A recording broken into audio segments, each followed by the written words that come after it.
Hi everyone, my name is Joanna, and today I wanted to talk about something I refer to as integration. And when I refer to integration, what I'm really referencing is integrating all aspects of ourselves and of our experiences. Some people might refer to this as what is called shadow work or even inner child work.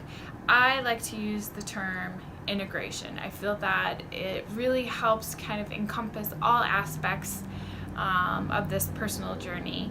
And this can apply to people who are looking to kind of increase their intuitive abilities, or those just simply looking to enhance their personal development. They're ideally actually one and the same. It doesn't really matter the intent, but what the purpose is just to acknowledge kind of what I've addressed in my prior video about acceptance, is that we are full range beings, meaning we don't exist in boxes. We're not categorical. We're our array of choosing, our array of attributes and way of being can and does exist on a continuum. So you can range from one extreme to the other depending on the context, your mood, the situation, and the other people involved.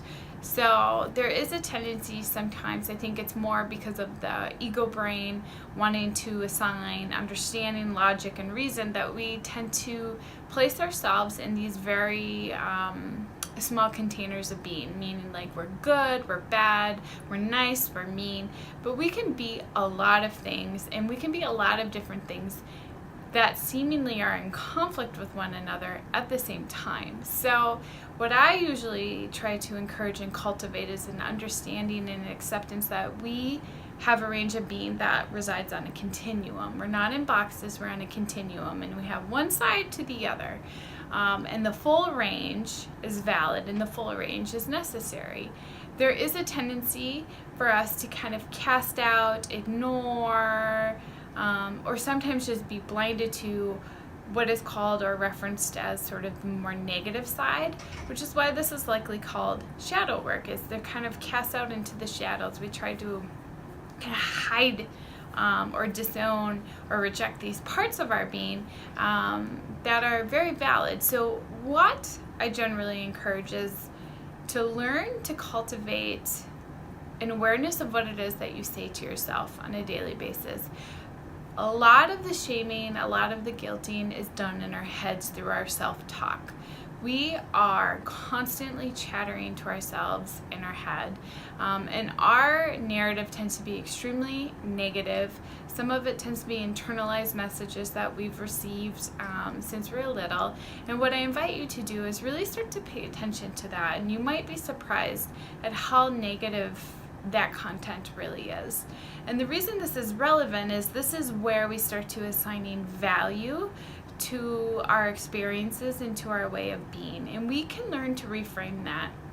Instead of talking negatively to yourself or shaming yourself for responses that you are less than enthused about, you can learn to halt that. You can learn to just observe, take into account what you have been doing, evaluate what's going on in the environment, and maybe leave room for doubt that there's likely a purpose that you're not seeing as to why you are responding the way you are, why you are acting in that way, especially if you feel like it's not one that is in congruence with how you normally are. Lean into it. There is a reason, and it usually starts to highlight unresolved stuff from the past.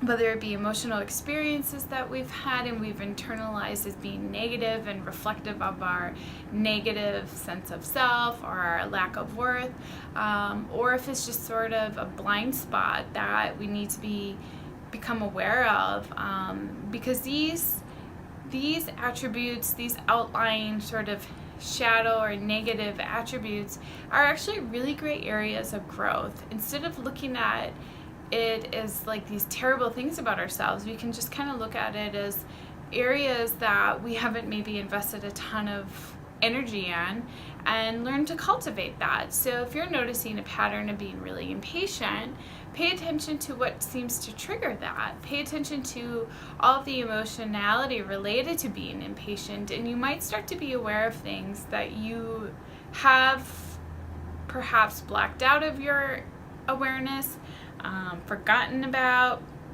or just aren't attending to, that can kind of create a greater understanding of why you're doing what you're doing and help identify the purpose behind it versus just berating yourself for this way of responding and kind of sinking yourself into a deeper emotional hole. So integration for me, I've seen this for people who are looking to develop their intuition, and for those just really focused on personal development, is really striving to understand yourself and the highest level possible.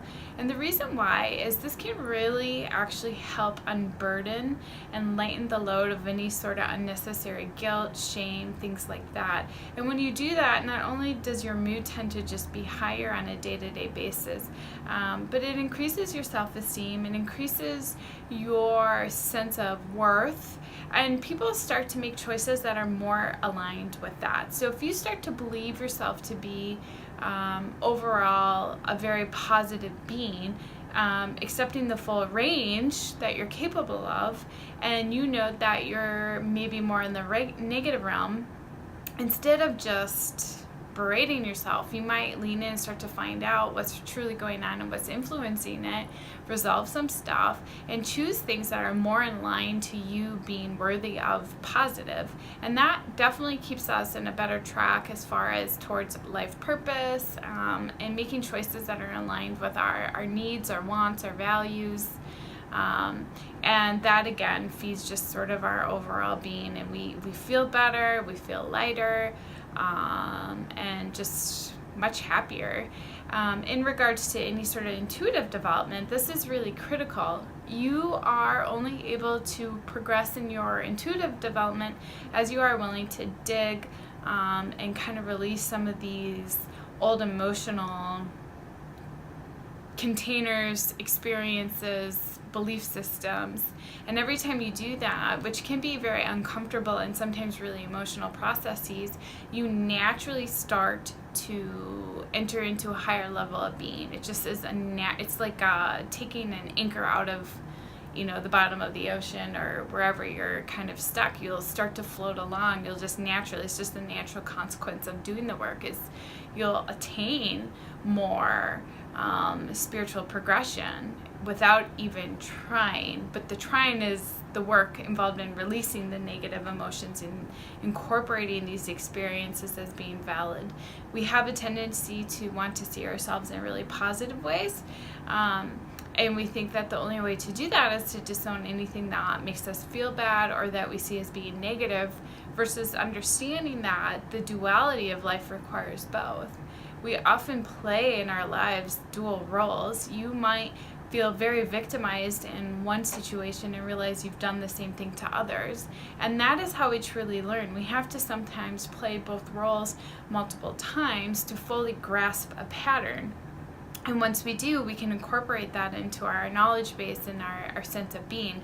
But it means that we play both sides. So there are times that you might do things that you are not happy about, but if you look at it and accept it as part of the process, and you do as much work as you can to take the most from that and learn and apply to do differently in the future, then you have inherently learned what you needed to from that situation. So I hope that clarifies. Sometimes I see a lot of questioning related to what is actually inner child work, what is shadow work, and for me it's really looking and releasing negative emotionality related to ourselves, our experiences, and really embracing the full capacity of our being, which means again like the full continuum. And that's hard because we sometimes really have to rework our thinking patterns around this. Our brain tends to be very linear in its thinking, and the processes of life sometimes are actually very circular. So the way we think can really mute and limit our takeaway from these experiences. So sometimes revisiting past hurts and past patterns, or current ones if we're still sort of recycling ways of being, can be very helpful, and learning to do different and just kind of letting go of things that are just weighing us down. So I hope that was helpful. and I encourage you to do all that you can in your own personal development and progression. And if you have any questions, feel free to reach out. If you have any comments, feel free to comment below. I thank you for your time and have the greatest of days.